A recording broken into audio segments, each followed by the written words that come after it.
Très bien. La grande messe de chaque matin revient ce jour sur les antennes de la 10e rue télévision. Mesdames et messieurs, bonjour, bienvenue à chacun et à tous. Nous sommes là pour vous tenir compagnie. Nous allons analyser l'actualité en République démocratique du Congo, dominée par plusieurs questions, notamment celle liée à la démission de Stéphanie Mbombo, cependant ministre de l'économie du climat. On en parle dans cette émission avec un invité qui jusque-là a répondu à notre invitation, mais avant bien cela, je vais devoir quand même saluer la grande équipe des héros dans l'ombre qui sont là ce matin pour nous tenir compagnie. Allez-y comprendre, il ne faut pas m'en vouloir. J'ai une voix un peu cassée par rapport au changement climatique, les maladies saisonnières, vous le savez bien, mais cela n'empêche, nous sommes là pour vous servir.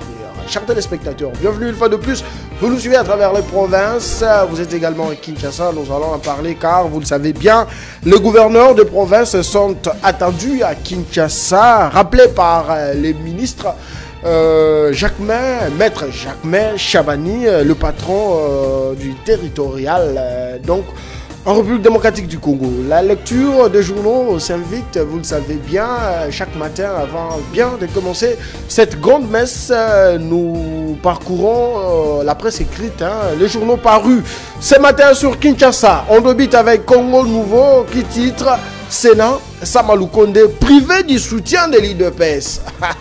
Ça chauffe déjà. Franck Diongo officiellement exilé politique en Belgique. Quoi? Il n'y a pas de problème, oui. Fort de son intégrité avérée au sein du comité de normalisation Connor Sabin Machini, victime d'une machinisation stérile. Voilà. On va également aborder la question sportive dans cette émission, vous le savez bien. Alors, prenons l'objectif qui titre Rapport du cycle électoral 2019-2023 de la mission d'observation électorale 5 SCC. Les efforts déployés par la CNI occultés. Justice, Jean-Claude Katende de Lazado contre la traite des homosexuels. Pardon? Jean-Claude Katende, vous voulez quoi au juste? Nord Kivu, 23 élèves blessés dans l'écroulement d'une école. Oh là là, c'est dommage. Émolument des députés, Martin Fayoulou, mais Vital Caméré, dos au mur. Oh.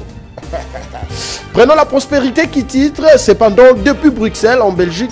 Non, Franck, tu reviens, je ne veux pas prendre cela. État des lieux, défis et perspectives d'avenir, portefeuille Jean-Lucien Boussa, à l'écoute des mandataires publics. Très bien.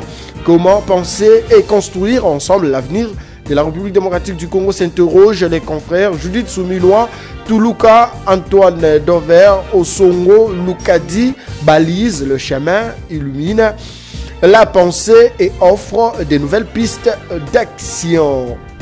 On va prendre le Forum des As qui à son tour va titrer ministre délégué à l'économie du climat. Stéphanie Mbombo Mwamba démissionne du gouvernement Tsumiro. On en parle. Assemblée nationale, le député Passi Zapamba dépose la loi anticorruption. Gouvernorat de Maïndombe, l'UDPS fait fil des intérêts de la population. Voilà. C'est tout pour le journal paru ce matin sur Kinshasa. Bienvenue une fois de plus. Jules Pitra Mukendi, analyste politique. Nous vous recevons en ce jour pour commenter, analyser ensemble l'actualité en République démocratique du Congo. Vous l'avez appris comme moi. Sébastien Desabre, Tatousseba, communément appelé par les Cunois, actuellement les chouchous des sportifs congolais. À 6 mois des arriérés de son salaire, la FECOFA, les Conor, parlons du Conor, parce que c'est les comités qui gèrent actuellement le sport congolais, qui jusque-là n'a pas bien collaboré, permettez-moi de le dire, avec le ministère des Sports pour que ces derniers puissent plaider en faveur des salaires d'autres sélectionnaires nationaux. 6 mois d'arriérés. Merci beaucoup, cher Chris. Bonjour. Bonjour. Bonjour, j'ai dit bonjour aussi aux nombreux téléspectateurs de la 10e télévision.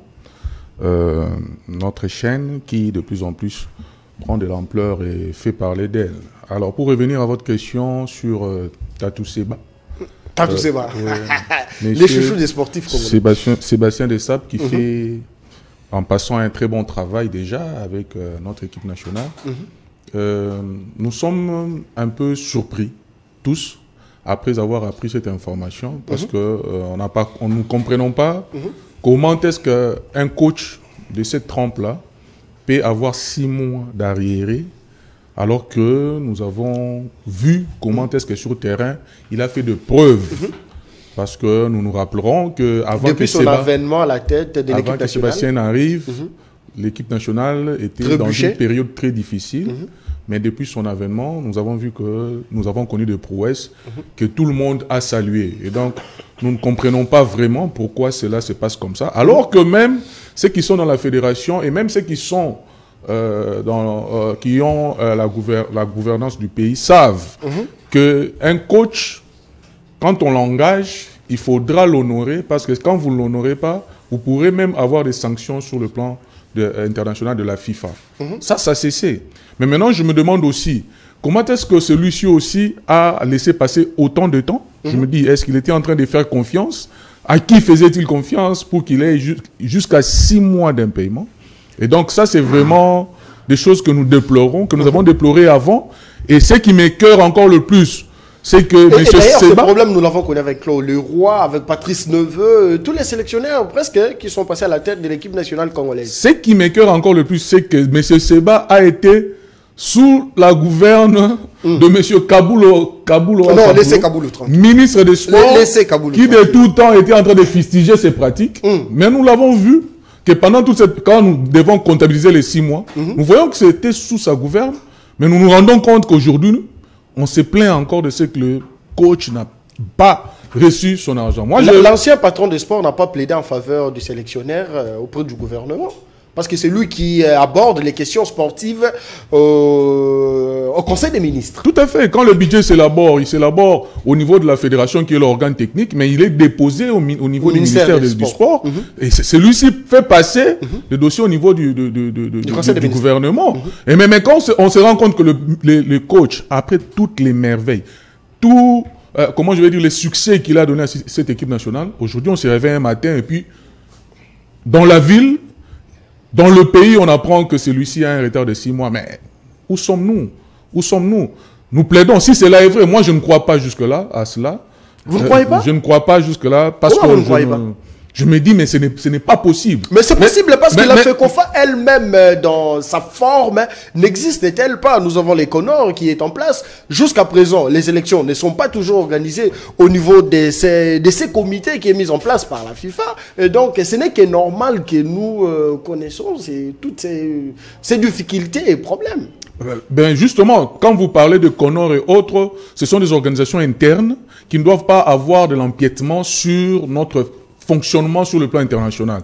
Mais je crois que cette histoire du coach, s'il s'avère que c'est vrai, ça va maintenant commencer à avoir des répercussions sur le pays par rapport aux instances internationales. Nous risquons d'être sanctionnés par... Tout à fait. Donc, parce que déjà avec Diba Ilunga, l'ancien international congolais, l'ancien sociétaire de l'ASV Club, qui d'ailleurs aussi fustige que l'ASV Club a ses arriérés, notamment aussi la FECOFA. Et donc, vous voyez, tous ces dossiers-là risquent de peser grave sur le sport congolais. Tout à fait. Si s'avère, comme je dis que moi je ne crois pas, mais s'il s'avère que c'est vrai, je crois que nous avons déjà ouvert une porte qui va peut-être nous couler vers des sanctions internationales. Très bien, merci beaucoup. Tatou Seba, les chouchous des sportifs congolais, vous le savez bien, mais aussi nous demandons vraiment au nouveau patron de sport congolais, Didier Boudimbo, maître Didier Boudimbo, toi, en tout cas faites au moins quelque chose parce que ces derniers, son contrat a été prolongé jusqu'en 2026. Son contrat a été prolongé jusqu'en 2026. Comment est-ce que vous pouvez prolonger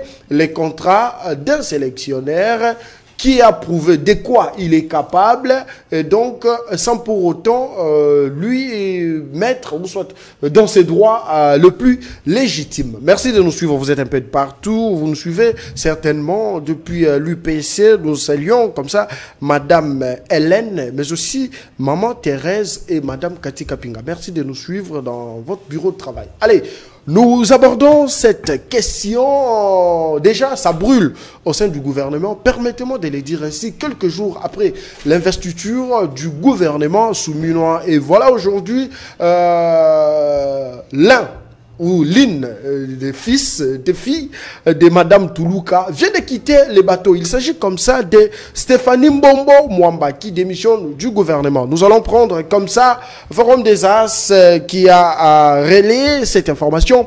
Une démission mystère au sein du gouvernement. Madame Stéphanie Mbombo, ministre déléguée à l'économie du climat, a déposé hier, mardi 18 juin, sa démission du gouvernement à la surprise générale. Dans sa déclaration, Stéphanie Mbombo a juste invoqué des raisons, des convenances personnelles pour justifier son départ du bateau souminois. Pour nombre d'observateurs, cette explication laconique laisse planer le doute sur la véritable motivation de cette démission inattendue, laquelle intervient quelques jours seulement après l'investiture du gouvernement souminois par l'Assemblée nationale. Vous l'avez suivi comme tout le monde. Déjà, Stéphanie Mbombo claque la porte, elle s'en va. Qu'est-ce qui s'est passé exactement? Je crois que les jours à venir nous diront assez sur ce qui s'est passé au niveau du gouvernement. Mais de l'entame, je crois que ça n'augure pas. Je veux dire que ça ne donne pas une bonne image du gouvernement qui, d'entrée de jeu déjà, on commence à vivre des débarquements. Donc, mais je crois que ce qui se murmure, c'est que cette dame travaillait déjà depuis longtemps dans le réseau de l'économie, l'économie du climat. Elle était déjà autour du chef de l'État et qu'il se trouve qu'il était envoyé en une mission à Brazzaville et que à l'issue de cette mission, les autorités de Kinshasa n'ont pas vraiment apprécié le travail qui a été fait. Ça aussi, ça reste à vérifier parce Kinshasa n'a pas apprécié le travail. Le travail qu'elle a fait de l'autre côté, c'est pourquoi on a peut-être décidé de son débarquement. Et ça, c'est une raison proche. Mais il y a encore une autre vraie raison sur laquelle nous devons bien tabler, c'est que au niveau de l'Union sacrée, je crois qu'il y a beaucoup de tumultes, il y a beaucoup de mouvements en ce moment, parce qu'il y a eu des partis politiques et regroupements qui ne se sont pas retrouvés. Et donc moi, je crois, mon petit doigt me dit aussi que il se peut que l'on trouve une raison pour essayer de la débarquer et trouver une autre personne. Question de satisfaire les appétits des uns et des autres, parce que tout le monde ayant combattu pour l'avènement ou bien la réélection du chef de l'État, et je crois que tout le monde avait droit à la part du gâteau. Et donc, je crois que par élégance, j'ai vu son tweet, parce que c'est par tweet qu'elle a annoncé sa démission. Et je crois elle s'est exprimée élégamment. Je crois qu'à 40 ans, si vous voyez quel était son parcours jusque-là, c'était un parcours vraiment élogieux. Je crois que si ce sont des calculs internes, certainement que demain, on apprendra qu'elle a été encore nommée quelque part. Mais quand vous dites que Kinshasa n'est pas satisfait du rendement, parce que il faut le signaler ici que c'est la première ministre du gouvernement qui s'est déplacée dans une mission officielle avant tous les membres du gouvernement. Par ailleurs, avant d'être nommée au sein de l'équipe souminoise, Stéphanie Mbombo travaillait au cabinet du chef de l'État en tant qu'envoyé spécial du président de la République pour la nouvelle économie du climat. Et comment dire aujourd'hui que son rendement n'a pas satisfait les autorités du pays? Personne ne confirme ce qui s'est dit là. C'est comme ça que j'ai commencé par dire qu'il y a des choses qui se trament, il y a des choses qui se murmurent, mais demain encore, nous saurons encore mieux sur ce qu'il y a eu, même si certaines personnes pensent, comme vous l'avez dit, elle a été la première, aussitôt nommée, à avoir fait un déplacement officiel. Certains pensent qu'il y a eu un échec cuisant par rapport à cette mission. Alors là encore, il faut fouiner pour savoir de quoi s'agissait-il vraiment, même si moi je crois aujourd'hui que ça peut être un prétexte qui anime ma deuxième raison, celle de calcul politicien au sein de l'Union sacrée. S'il y a des gens qui se sont plaints pour avoir travaillé pour la réélection du chef de l'État et qui n'ont pas trouvé de poste au sein du gouvernement, je crois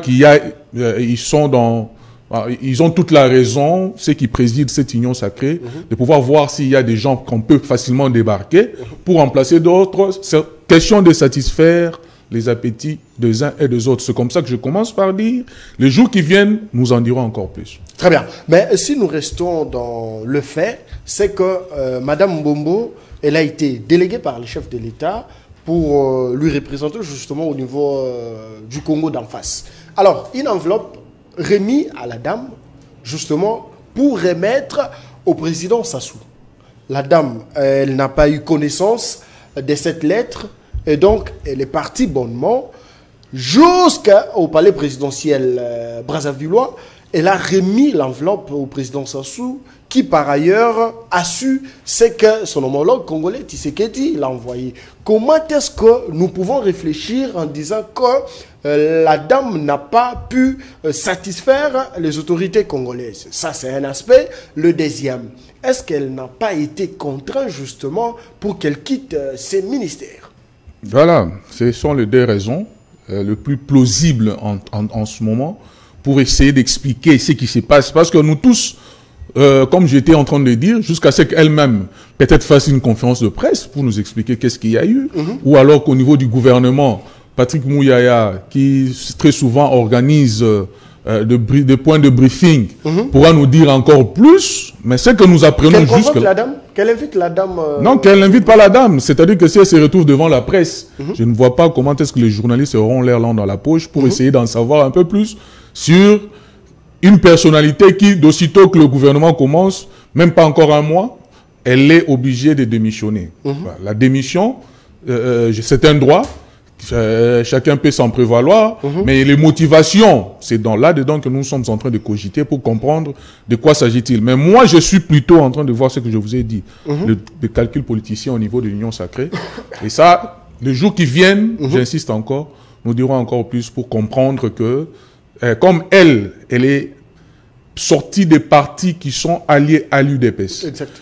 Et que plusieurs partis politiques de l'Union sacrée se sont plaints de ce que l'UDPS s'est arrogé la plus grande part du gâteau. Certaines communautés qui ne se sont pas retrouvées, notamment au sein de ces gouvernements. Tout à fait. Aussi la problématique. C'est ça, c'est ce que je suis en train d'expliquer là. Donc je crois qu'elle a peut-être été vue comme le maillon faible que l'on pouvait facilement débarquer pour satisfaire les autres, parce que c'est de leur droit que de se retrouver dans ce gouvernement. Très bien. Alors, nous allons aborder aussi cet aspect qui est intéressant aussi. C'était normal que la primature puisse nous écrire à travers cette lettre du cabinet de la Première ministre, comme quoi, communiqué officiel numéro CAB PM 2024-001, le cabinet de son Excellence, Madame la Première ministre, chef du gouvernement, porte à la connaissance de l'opinion nationale qui, par sa lettre, sans référence, d'ailleurs une lettre sans référence, parvenue ce 18 juin 2024, Madame Stéphanie Mbombo Mwamba, ministre déléguée près le ministre de l'Environnement et Développement durable en charge de l'économie, du climat, a déposé sa démission du gouvernement pour convenance personnelle. Son Excellence, Madame la Première ministre et chef du gouvernement, a informé son Excellence, Monsieur le Président de la République, chef de l'État, qui en a pris acte et en conséquence a déchargé Madame Stéphanie Mbombo Mwamba de cette haute. Est-ce qu'il fallait nous écrire cette lettre? N'est-ce pas une démarche administrative qui devrait rester secrète? Pourquoi nous exposer cette lettre? Bon, je crois que je vais dire quoi? L'urgence, ou je vais dire la particularité... Parce que déjà, l'effet est connu, c'est la dame qui a démissionné, nous avons cette information. Alors, cette lettre devrait rester secrète? Non, mais je crois que ça fait partie du droit administratif. Hein. Et donc, je crois que parce que cette démission est venue très rapidement, alors que le gouvernement était en train d'entrer, je crois qu'il fallait que la primature essaie un peu de se laver pour essayer d'expliquer ce qui s'est passé. Et je crois que la dame a... Comment se laver? Elle se sent coupable, la primature se sent coupable ou... Non, même parce que, logiquement, normalement, selon les us, on devient ministre parce que la première ministre vous a choisi. Et donc, la première ministre a une certaine responsabilité par rapport au choix qu'il a porté sur vous et que vous avez accepté. Mais quand la première ministre informe les chefs de l'État, quand elle saisit les chefs de l'État, est-ce que l'opinion devrait être au courant de cette démarche? Je crois que c'est bien fait parce que c'est une démission. Si c'était peut-être une révocation, je crois que ça allait être peut-être pas très motivé, mais quand c'est une démission, c'est-à-dire que l'action se déclenche depuis la personne elle-même, elle envoie sa lettre à sa chef directe, et la chef directe fait passer au niveau du chef de l'État qui en prend acte Et c'est comme ça qu'on nous a mis ça sur la place publique. Très bien. Merci beaucoup. C'était la parenthèse. Vous nous suivez un peu de partout. Hein. Un grand merci à vous tous. Merci de votre fidélité en province. Vous nous suivez également dans presque toute la province de la République démocratique du Congo. Un grand merci, infiniment merci. Vos messages, nous les lisons. Vos suggestions, nous les prenons avec sportivité. Madame Hélène, Maman Thérèse, Maman Cathy Kapinga, vous êtes nombreux à nous suivre. Merci de nous faire confiance. Alors, l'actualité est cependant dominée par la convocation de gouverneurs de province attendue déjà aujourd'hui sur la ville de Kinshasa, rappelée par le patron de l'intérieur, Maître Germain, pardon. Germain. Je suis en train de confondre avec notre Germain ici, allez-y comprendre. Germain Chabani Louko, voilà, qui rappelle alors le gouverneur nouvellement élu pour recevoir l'air notification. Très important. Les trains est déjà... Oui, je crois qu'après la succession des élections qui ont eu lieu au niveau de province pour trouver des gouverneurs et des vice-gouverneurs et tout le mouvement qu'il y a eu, il était temps, après que le gouvernement soit installé, maintenant que le patron de la territoriale est connu, il était temps pour lui de faire le rappel de troupes, que ces derniers viennent vers lui. Et ça, ici, il faut dire que ce n'est pas dans toute la province qu'il y a eu de nouveaux gouverneurs, mais quand le patron de la territoriale convoque, il n'est pas obligé de convoquer seulement les nouveaux élus. Il reste avec le Grand Bandundu. Il y a 2 ou 3 provinces, si je ne me trompe pas, qui n'ont pas encore de gouverneur. Donc, même les anciens, ceux qui expédient les affaires courantes, je crois qu'ils sont aussi convoqués pour avoir les nouvelles instructions qui viennent du patron de la territoriale, pour ainsi déclencher l'action de la conduite de toutes nos provinces. Parce que il ne faut pas l'oublier, comme je l'ai toujours dit, que on n'est pas chef parce qu'on est dans son bureau, mais on est plutôt chef parce qu'on sait haranguer ceux qui sont en train de diriger. Et ceux qui dirigent dans des provinces, aujourd'hui, vous vous rappellerez, dans le mandat passé, nous avons vécu beaucoup de conflits entre le gouverneur et les organes délibérants de leur province. Et ça a créé beaucoup de conflits. Et même que les gens qui pensent qu'il faut modifier notre constitution pensent que ce sont des points sur lesquels il faut toucher parce que des conflits récurrents entravent l'action positive des dirigeants de nos pays, de nos provinces. Donc je crois que là aussi, les gouverneurs, disons le patron de la territoriale, le ministre de l'Intérieur a aussi quelque chose à dire à ces gouverneurs, une certaine marche qu'il faudra observer et pour permettre que le développement au niveau de l'intérieur de notre pays soit, je vais dire, aussi homogène comme nous le voulons au niveau de la capitale. Alors, moi, je dirais ici que cette démarche, elle est très importante dans le cas où, parce que nous avons vu comment est-ce que certains gouverneurs de province, les anciens, qui par ailleurs nombreux ne sont plus revenus à la tête de leurs provinces respectives après l'élection de gouverneurs dans chacune de provinces. Alors ici, beaucoup somnolaient, permettez-moi ces termes, pour justement amener au bon port le suivi du programme des 145 territoires lancé par les chefs de l'État.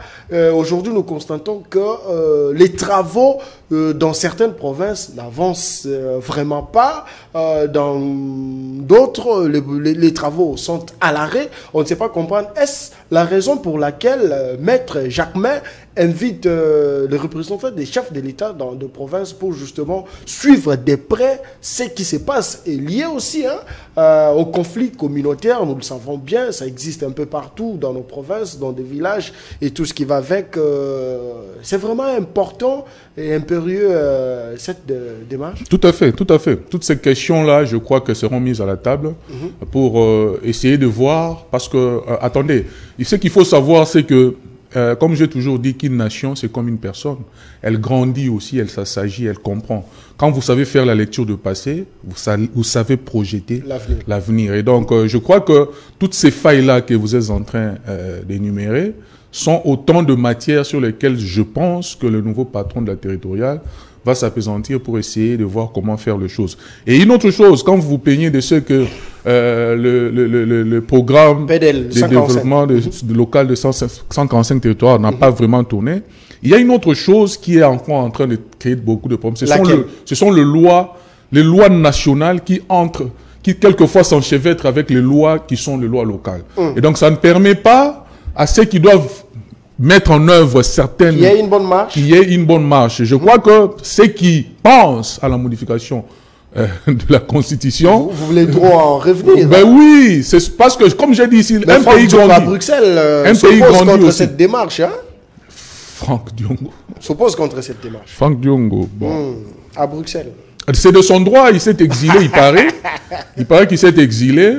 Mais quand je suis le secrétaire général de l'UDPS, il dit que il a beaucoup crié au secours et personne n'a tendu la main vers lui. On va prendre la prospérité. Et donc, depuis Bruxelles, en Belgique, Franck Diongo appelle à la mobilisation générale contre la révision constitutionnelle. Mais comment quelqu'un qui est exilé peut mobiliser? C'est congolais ça. Donc je crois que c'est dépassé. Le secrétaire général... Pourquoi il est exilé? On se demande bien. Il a dérangé qui au pays? Il n'a dérangé personne et il est sorti bonnement. En suivant toutes les procédures, tout, et puis il est parti. Et il est parti il y a belle lurette. Lui qui n'a pas été lui-même au niveau provincial. Oui, donc je crois que j'ai suivi ce matin sur les voies de Zonde, le secrétaire général de l'UDPS qui disait que l'opposition ne sait plus rien faire dans ce pays. Dans ce pays, il n'y a plus d'opposition parce que toutes les techniques par lesquelles passer l'opposition pour se faire valoir, l'UDPS au pouvoir est en train de déclencher tout avant que l'opposition ne se mette en marche. Vous avez vu comment est-ce qu'ils se sont tous essoufflés. Moi, je leur appellerais plutôt à la retenue et au bon sens. Je crois que la République a besoin de toutes les têtes.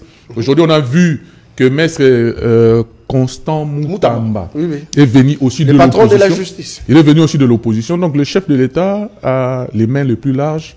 Comme un bon père. Il était dans l'opposition républicaine, hein, lui. C'est de l'opposition. Parce que ceux qui sont c'est d'ensemble disent aussi qu'aujourd'hui, ils sont dans l'opposition républicaine.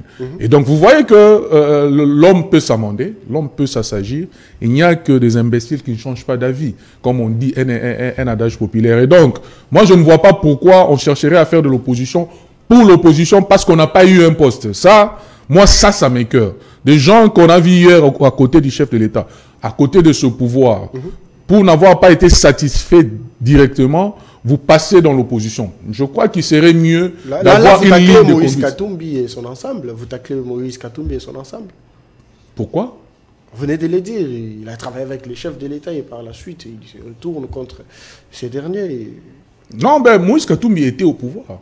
Il était au pouvoir. Il y avait des ministres qui ont démissionné. Ce n'est pas d'eux que je parle. Moi, je parle plutôt de gens qui, parce que vous avez la même philosophie avec celui qui dirige, et vous êtes en train d'attendre peut-être un poste et que vous ne l'avez pas encore eu, du coup, vous changez de côté, vous décidez de devenir opposant, et là, maintenant, vous commencez à trouver des subterfuges pour que ce que vous dites essaye de passer auprès de la population. Et ça devient très difficile. Nous revenons dans notre matière. Vous étiez en train ici de parler tantôt de lois, des lois locales et nationales qui ne convergent pas à un certain point. Et cela entrave justement la manœuvre pour le décollement de certaines provinces. Tout à fait. Et donc ça, c'est aussi un bon problème parce que c'est là où j'étais quand vous avez dit que je vais trop évoquer aussi la Constitution.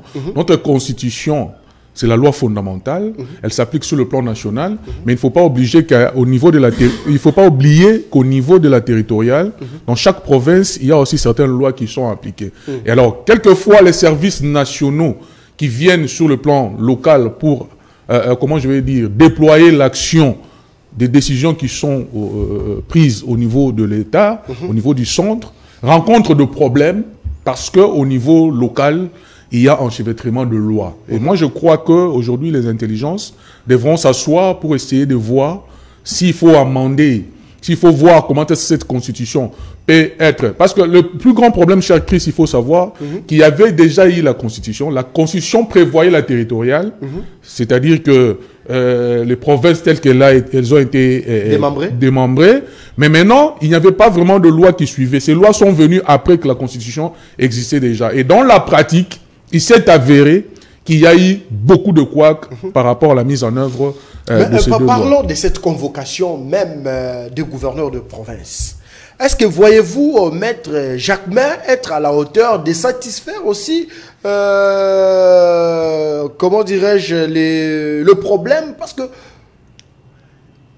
la plupart des provinces en République démocratique du Congo ont d'énormes difficultés. Par exemple, prenons les cas du Sankourou. Aujourd'hui, les Sankourou, c'est une province qui ne se retrouve pratiquement en rien et n'a rien. En ce qui concerne les ressources naturelles, les Sankourou se retrouvent, c'est une province riche, très riche d'ailleurs. Et en ce qui concerne les infrastructures, cette province est nullement structurée.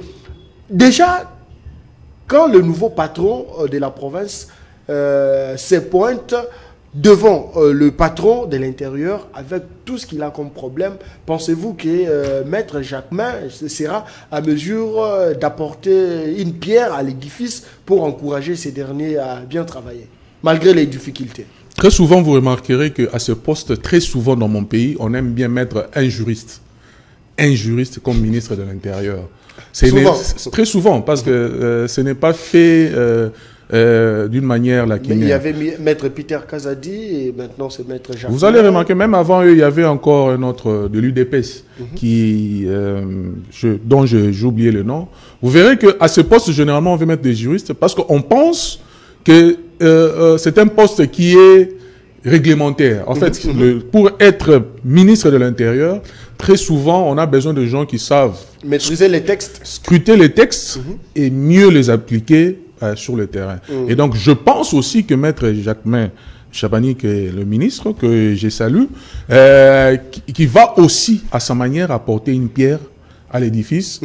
Il va innover parce que c'est possible, parce que le développement, ce qu'il faut savoir, c'est que ça ne passe que par une personne, et c'est cette personne qui, par rapport à sa manière de voir des choses, peut apporter des changements, peut apporter des réformes. Prenons d'abord la province du Sankourou. Cette province, il n'y a pas longtemps, la Société nationale des transports, Transco, l'a dotée de 2 bus Transco. 2 bus Transco. Cette province n'a pas de routes asphaltées. Je ne suis pas du Sankourou, mais quand même, je suis de près l'actualité de cette province. Elle n'a pas de routes asphaltées. Cette province n'a pas un bâtiment administratif. Cette province n'a pas d'électricité, n'a pas d'eau, et la population est abandonnée à son triste sort. La ville de Lumumba, qui devrait être une ville historique, bien construite, bien équipée, aujourd'hui cette ville est délaissée. Il y a le tout dernier, c'est un avocat également, comment il s'appelle? Jules. Maître Jules, il est de l'UDPS, qui venait justement d'occuper les fonctions de gouverneur dans cette partie centrale du pays, n'a pas toujours apporté solution à cette grande province. Aujourd'hui, voyez-vous, le nouveau venu relever les défis? Bon, ce qu'il faut aussi savoir, il y a une chose. Certaines personnes qui ont, comment je vais dire, géré par le passé? Non, ceux qui pensent que cette nouvelle, comment je vais dire, configuration de la décentralisation a été faite précipitamment. Ils se sont trompés. Accusent que certaines personnalités qui étaient à la tête du gouvernement à l'époque de Kabila avaient précipité démembrer le pays au point où il y a certaines zones du pays qui se sont retrouvées vraiment dans des conditions très reculées, très dépassées. Mais maintenant, d'autres encore disent que est-ce qu'il fallait-il demeurer dans le grand format d'avant? Qu'est-ce qui allait être fait pour ces zones-là? Et donc, aujourd'hui, parlons du Sankourou, comme vous voulez qu'on en parle. Déjà là-bas, il se trouve que très souvent, il y a des guerres fratricides.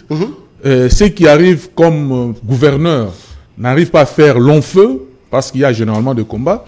Et actuellement, d'ailleurs, si vous ne le savez pas, il y a Maître Lambert Makonjo, qui est président de l'Assemblée provinciale du Sankourou, qui est accusé d'un détournement, qui est faussement accusé d'un détournement. Faussement accusé d'un détournement de plus de 52 000 $. Où il a eu ça? 52 000 $ seulement. Seulement. Et parce donc, généralement, c'est des millions. Hein. Aujourd'hui, il est déjà accusé de ça. Pourquoi? Parce que celui-ci est en train d'apporter une certaine touche, parce que d'une certaine façon de voir les choses. Bonnement désormais. Et voilà que déjà, il y a des conflits comme ça qui commencent. Juste au seuil déjà, l'Assemblée provinciale du Sankourou n'a pas un bâtiment administratif. Il semblerait que cette assemblée siège dans une école catholique de la place. Tout à fait. Alors maintenant, quand il y a des accusations déjà comme ça, comment expliquer cela? Ça augure déjà un lendemain qui va être encore beaucoup plus difficile. Parce que généralement, au Sankourou, le problème, c'est que on n'accepte pas que quelqu'un soit le chef. Mais on veut conduire les choses. Donc moi, je crois que Maître Lambert, par exemple, qui est accusé faussement, il faut arrêter de cette manière-là de faire, parce que ce sont des manières qui sont en train de réduire votre façon de... comment je vais dire, l'avenir de la province. Parce que quand déjà il y a des soupçons comme ça, demain, le gouverneur va encore avoir des bâtons dans le roue, et puis ça va créer encore de problèmes, et ça va faire que le Sankourou reste encore en retard par rapport à d'autres provinces, alors que c'est une des provinces les plus riches du pays. Je le disais tantôt. C'est une province qui regorge. Il y a de l'or brut, il y a les diamants. Beaucoup de gisements, et je crois que le jour où les Sankourois accepteront de se mettre ensemble autour d'une table, de se parler face à face, sans embâche, je crois qu'il y aura un déclenchement, il y aura un décollage. Parlons bien du Sankourou. Il y a des notables, il y a des grandes personnalités qui ont occupé des hautes fonctions ici au pays. Lambert Mende, Cheo Kitundu, le feu ministre des Transports, qui a été assassiné ici, Chéribin Okende. Nous avons le vieux qui est au Miba, Jean-Charles Okoto, le général Ondekani. Ils sont le ministre des Affaires étrangères dernier. Cheo Kitundu. Non, celui qui était là. Lutundula. Christopher Lutundula. Ouais. Avec toutes ces personnalités, comment cette province n'arrive pas, ne fût-ce qu'à avoir un bâtiment administratif et une assemblée provinciale, même des 40 sièges seulement. Qu'est-ce qui a manqué à cette province de décoller? Je me rappelle à l'époque, j'ai battu campagne, moi, qui d'ailleurs je le regrette aujourd'hui, je suis à la télé, pour l'ancien gouverneur, Maître Jules Lodier Mongo, qui avait un projet extraordinaire pour cette province, pour le décollement. Lui qui avait déjà contacté les banques en place pour emprunter de l'argent, des crédits et tout ce qui va avec, pour doter de cette province des infrastructures pouvant permettre à cette dernière de décoller. Mais il est parti, il n'a rien laissé. Aujourd'hui, voyez-vous le nouveau patron de la province, Victor Kitenge, relever les défis, ou soit que le gouvernement central puisse faire un pas dans cette province, ne fût-ce que doter d'un gouvernorat à cette province, doter d'une assemblée provinciale de cette province et 2 ou 3 écoles de référence, voire même un centre de santé pour soulager tant soit peu la communauté. Vous avez dit que le nouveau gouverneur s'appelle Victor Kitenge. Je crois qu'il doit souder les coudes avec M. Lambert Makonjo, qui est le président de l'Assemblée provinciale, pour essayer de faire ensemble un plaidoyer au niveau du gouvernement central, parce que le PDL 145 territoires, je ne vois pas pourquoi, pour quelle raison le PDL 145 territoires ne descendrait pas là-bas. Je crois que c'est... Sankourou n'a pas de route. Quand il y a cette désunion au niveau de la conduite de la province, il y a difficulté pour que les actions venues du centre puissent atteindre le Sankourou. Et ça, c'est très malheureux. Les générations sont en train de passer. Je crois que ce sont les hommes qui doivent apporter de réformes. Et donc, aujourd'hui, Victor Kitenge, Lambert Makonjo, c'est à vous que revient la responsabilité pour le Sankourou. Et vous devez le faire, soudez-vous, parce que le combat ne sera pas facile. Mais quand vous êtes dans l'union, vous pourrez construire. Mais quand vous êtes désunis, déjà là, vous jetez les bases d'un désordre et d'un avenir qui sera hypothéqué. Et donc, ça ne sera pas très bien pour vous. Très bien. Merci beaucoup. Nous allons fermer cette parenthèse du Sankourou. Revenons à Kinshasa. Avec tous les mots que Kinshasa a aujourd'hui, nous avons la difficulté des transports, nous avons la difficulté en électricité. Tantôt, la SNEL avait amélioré un tout petit peu, mais ça commence à boiter encore. Tout ce qu'il y a sur Kinshasa, voyez-vous, le nouveau patron, Daniel, relever également les défis parce qu'il semblerait que Kinshasa a surendetté Kinshasa et l'homme viendra trouver des dettes de la ville qu'il faille d'abord payer et par la suite générer des recettes, mobiliser des recettes pour se lancer dans les développements dans chaque secteur. Oui, merci beaucoup, cher Chris. Moi, je crois que Kinshasa n'a qu'un souci de management. Un souci de management, c'est tout. Donc, il suffit que celui qui arrive sur Kinshasa soit un bon manager. Le bon manager, c'est celui qui sait faire d'abord une action de prospection pour comprendre comment est-ce que les choses sont en train de tourner. Dénicher les problèmes.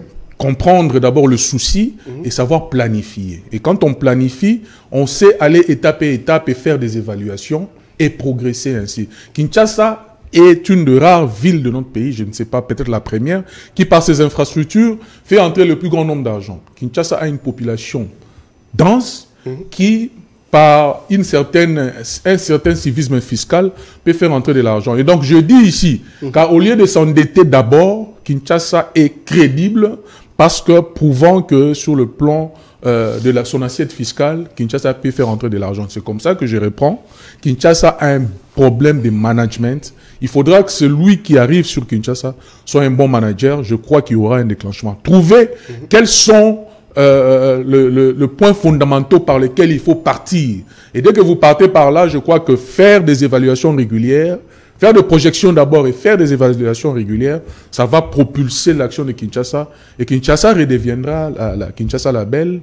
Aujourd'hui, Kinshasa est presque laissé à son triste sort et ça ne donne pas une bonne image. Aujourd'hui, les petits commerces sont tenus par des étrangers, ce qui n'est pas normal. Les lois sont pourtant là.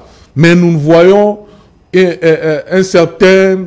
Je ne sais pas comment dire ça. Un certain désintéressement total de la part, une certaine négligence des autorités.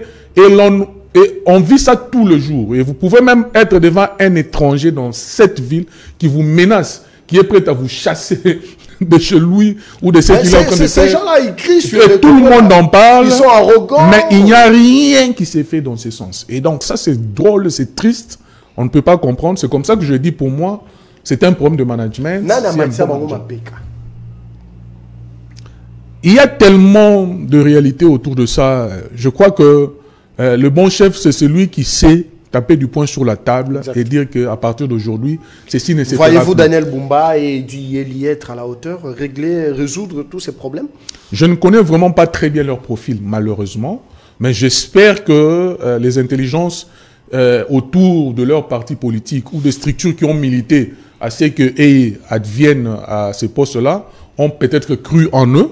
Moi aussi, je leur accorde ces bénéfices de doute.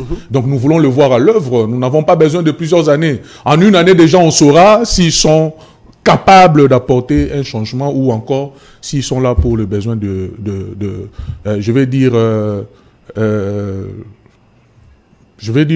besoins de consommation seulement à l'intérieur. On va parler un peu de la mobilisation des recettes sur la ville de Kinshasa.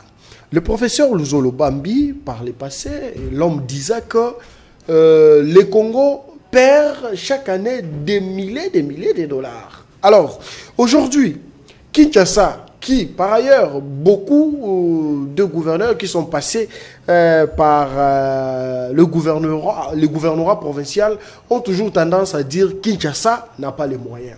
Mais si nous faisons une petite analyse ici, la DGRK, qui est censée récolter les recettes de la ville, si nous prenons l'aspect des parkings, Kinshasa qui n'a généralement pas de parking, mais quand vous circulez, surtout le soir sur Kinshasa, vous constaterez que toutes les avenues sont remplies de véhicules. Et cela est un manque à gagner pour Kinshasa parce qu'il n'a pas de vrais managers, techniciens qui peuvent taxer toutes ces personnes qui parquent un peu partout, qui d'ailleurs, ces mauvais parkings causent des embouteillages et tout ce qui va avec. C'est ça, cher Chris. Je crois que On ne le dira jamais assez, jusqu'à ce que nous allons trouver un peu d'aération. Parce que là, on se rend compte que, au-delà du fait que nous avons des problèmes d'embouteillage, nous avons des problèmes de parking. Nous allons citer aussi des problèmes de l'insécurité. Aujourd'hui, on est un peu surpris de voir que nous avons un peu d'électricité et de l'eau, ce qui surprend tous les Congolais. Nous espérons que ça va rester. Ça ne peut pas nous surprendre. Les chefs avaient promis de travailler pour l'intérêt de la nation et c'est normal. Bilembo, comment mon anat? Pourquoi ça fait peur? Non, mais tout changement tout changement surprend toujours. Ceux qui paient Bilembo, ça peut aussi suivre les embouteillages. Ceux qui Bilembo, ça peut aussi suivre le Koulouna qui de plus en plus aussi sont mis en difficulté. Ça aussi, mais parlons d'abord de mauvais parking. Kinshasa perd beaucoup d'argent sur ces. Le soir, vous êtes à Matongue, vous n'avez pas où passer. Le soir, vous êtes à Bandalungwa, vous n'avez pas où passer. Vous êtes à Kimbuta, n'en parlons même pas. Même ici, sur Koidro, vous allez voir tous les jouisseurs qui se retrouvent le soir en train de prendre la bière bien fraîche. Ils parquent autour de la route. C'est là cause une difficulté d'une bonne circulation. Kinshasa ne peut pas marteler sur ça et puis facturer tous ces véhicules le soir et puis générer un peu d'argent pour la DGRK. C'est une idée que vous leur donnez. Moi, je crois que s'ils peuvent capter ça, ça sera une bonne chose. Mais il y a encore beaucoup d'autres idées qui peuvent développer pour essayer En fait, l'argent, pour qu'on l'on reçoive, l'assiette fiscale reçoit quelque chose, même si celle-ci doit être renforcée, mais qu'est-ce qu'on en fait? Qu'est-ce qu'on en fait? C'est aussi cela la grande question. Et même quand vous dites qu'ils ont été, Kinshasa a beaucoup de dettes auprès des banques et autres, quand vous allez vers une banque, pour que celle-ci vous fasse confiance, vous devez être crédible. Vous devez présenter des moyens pour essayer faire de paiement. Mais quand la banque ces banques-là le croient sur base de quoi? Certainement qu'ils font des recettes. Mais quelle est la destination qu'on donne à ces recettes-là? Moi, je crois que c'est là qu'il y a le plus grand problème de Kinshasa aujourd'hui. Et donc, aujourd'hui, moi, je dis que si ce sont des gens qui doivent venir pour des besoins seulement du cosmétique ou pour s'enrichir ou pour se faire un nom, ça, je crois qu'il faut mettre de côté. On a aujourd'hui besoin des technocrates, on a besoin de bons managers qui viendront avec des projets bancables, des projets sur la ville, des projections qui vont faire, des projections qui sont évaluées dans le temps convenable, et puis après donner des résultats qui vont porter, parce que malheureusement, nous n'avons que Kinshasa, c'est la capitale de notre pays, et aujourd'hui, Kinshasa est bondé. Il y a beaucoup d'espace vert à Kinshasa. Pourquoi ne pas organiser des actions qui porteront ce qu'on appelle dans d'autres pays des nouvelles villes, où on peut aller vers Kinsuka là-bas, les espaces sont grands, on peut aller vers Ansélé, les espaces sont très grands. Au lieu de confiner tout le monde dans les quelques communes qu'il y a ici, au point que les gens ne savent plus respirer, les gens ne savent plus vivre. Mais déjà, ça commence avec le gouvernement central.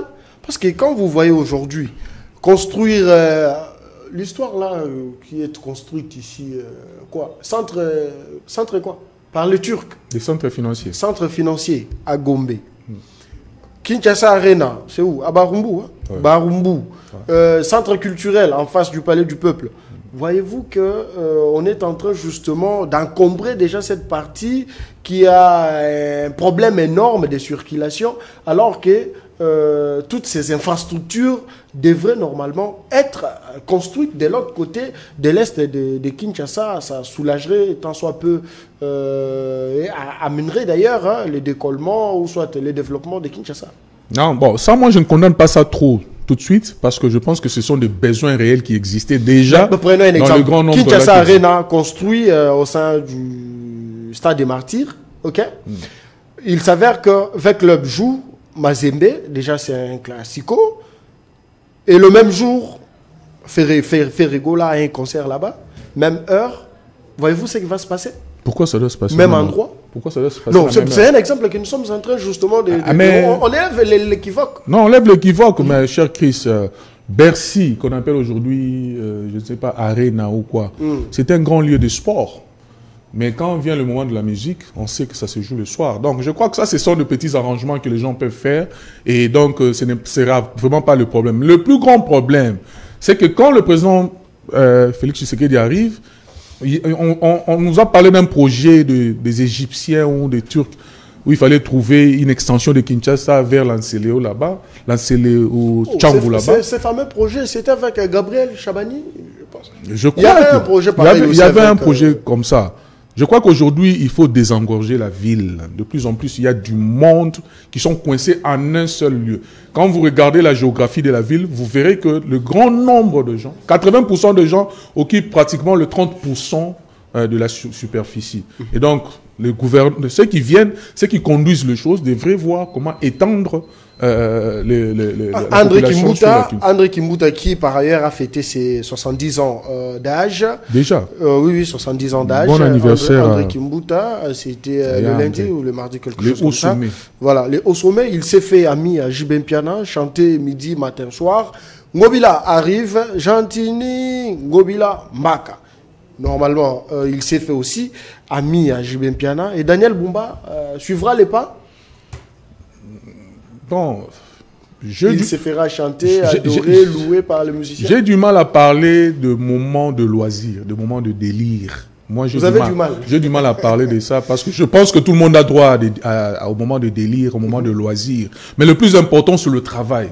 Ne donnez pas l'impression que c'est les délires qui empiètent sur le travail que vous faites. Si vous faites un travail de succès, un travail qui réussit, quel que soit ce que vous faites dans votre moment de délire, dans votre moment de loisir, personne n'en parlera. Mais quand on vous chante matin, midi, soir et que sur le terrain on ne voit rien, on a comme l'impression que c'est ça toute votre vie. Et c'est ça le malheur, c'est ça le mal de nous Congolais. Donc moi je crois que ceux qui arrivent aujourd'hui, qui doivent conduire les choses, qu'ils fassent du travail qui porte, du travail qui donne de fruits et on ne les oubliera pas. Ils vont entrer dans les annales Parlons un peu de la problématique des transports sur la ville de Kinshasa. Au jour le jour, les chauffeurs des mototaxis, tricyclettes, automobiles sont arrêtés par les agents et pour être libérés, ils versent au moins un petit rien pour leur acquittement. Où va cet argent? Une bonne question. À Daniel Bumba de nous répondre. Parce qu'il y a des il n'est pas encore aux affaires. Il n'est pas encore entré aux affaires. Comment il n'est pas Il doit faire la remise et reprise avec Ngobila, puis présenter son programme à l'Assemblée provinciale. Et c'est en ce moment qu'il va entrer en fonction. Donc nous devons poser la question à Ngobila alors. Ah oui. Si la question doit revenir à Ngobila, je ne sais pas, je ne sais pas. Donc moi je me pose toutes ces questions. Je vous ai parlé de comment je vais dire le civisme fiscal.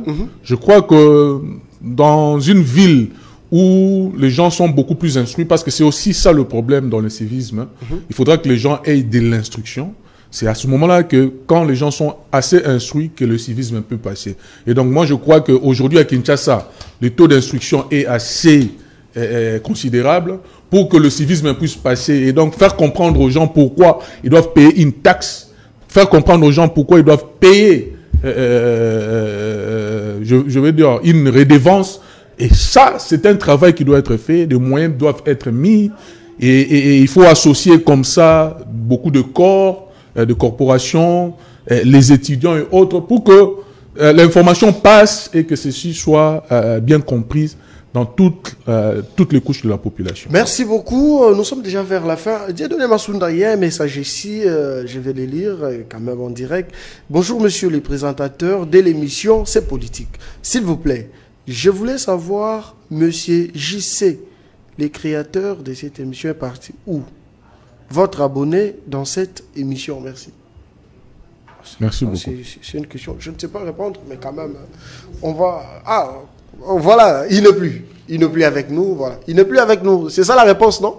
Très bien, merci. Chers téléspectateurs, tu nous suis. Merci de nous suivre, de nous faire confiance. Donc, monsieur Jean-Claude n'est plus avec nous. Non, je ne vais pas les dire quand même. Il n'est plus avec nous pour l'élégance quand même. Merci de nous suivre et de nous faire confiance. Nous sommes arrivés à la fin. Et aussi, une problématique. Bassou Siak Nyonso. Il y a Congo, il y a Kinshasa, pas il y a Congo. Et comment va parking Mongwana et Kindarana la dernière question. Mais ils sont bons policiers. Non, ne dites pas ça, c'est fort. Non, mais ils sont bons là-bas, non? Parce que c'est eux qui gardent les véhicules là qui viennent. Alors que c'est la ville qui perd justement. C'est la ville qui perd. Si la ville pouvait percevoir cet argent, pouvaient s'organiser pour bien redistribuer ça. Mais quand les policiers font la garde pour je vais dire quoi, protéger les véhicules, après c'est à eux que revient cet argent. Très bien, merci. Nous sommes arrivés à la fin de cette émission. Un mot à glisser aux téléspectateurs de cette émission. Merci beaucoup à vous. Continuez à nous faire confiance. Nous serons toujours là. 10e Rue Télévision sera toujours haut, comme d'habitude, et ira encore plus loin. Là, vous parlez comme membre et puis agent de la 10e Rue. Vous avez pris ma place, malheureusement. Merci beaucoup à vous, Jules Pitra, de répondre à notre invitation. Mais seulement en tant qu'Africain, laissez-moi quand même glisser un mot à tous les Africains. Nous suivons de près l'actualité sur le continent. Ce qui se passe au Burkina, en tout cas, ça laisse à désirer. Comment expliquer un pays où la quasi-totalité de la population fait confiance à son jeune président, le capitaine Ibrahim Traoré, l'homme aimé à 90% par la population burkinabé. Et aujourd'hui, on n'arrive pas à comprendre pourquoi les djihadistes, ou soit les putschistes, veulent toujours à tout prix déstabiliser ces pays qui est en voie de développement. En tout cas, nous demandons, nous lançons un cri d'alarme à d'autres pays africains, voire même voisins du Burkina, en tout cas, de faire quelque chose, de soutenir les capitaines Ibrahim Traoré, parce qu'aujourd'hui, l'Afrique n'a plus le temps de se faire des guerres, l'Africain n'a plus le temps de combattre l'Africain. Aujourd'hui, nous devrons lancer les perspectives de comment relever cette Afrique qui a sombré il y a de cela 60 ans, parce que la majorité des pays africains ont acquis leur indépendance dans les années 60. D'ici peu, dans quelques jours, nous, la République démocratique du Congo, nous allons fêter nos 64 ans d'indépendance. Plusieurs pays d'Afrique également vont célébrer leur date d'indépendance. Aujourd'hui, la grande question reste celle de nous unir. Africains, tenons-nous main dans la main, battons-nous pour le développement de cette Afrique. Cette Afrique fera rêver le monde dans les années à venir si seulement les autorités africaines comprennent que nous devrons à tout prix nous mettre ensemble. C'est un message d'un Africain qui vous parle depuis Kinshasa. Merci de nous suivre dans tout le pays francophone de l'Afrique. Merci à Dieudonné Masfunda, merci à Naga, merci à Naomi, merci à Enoch Louyeye. Tout ça va? Comment va madame? C'est là, Madame Mboté. Merci à la direction commerciale, à la direction de programme, la direction de production, à tous nos téléspectateurs. On vous aime bien. Retrouvons-nous demain pour un autre numéro et d'autres invités. À Slapita.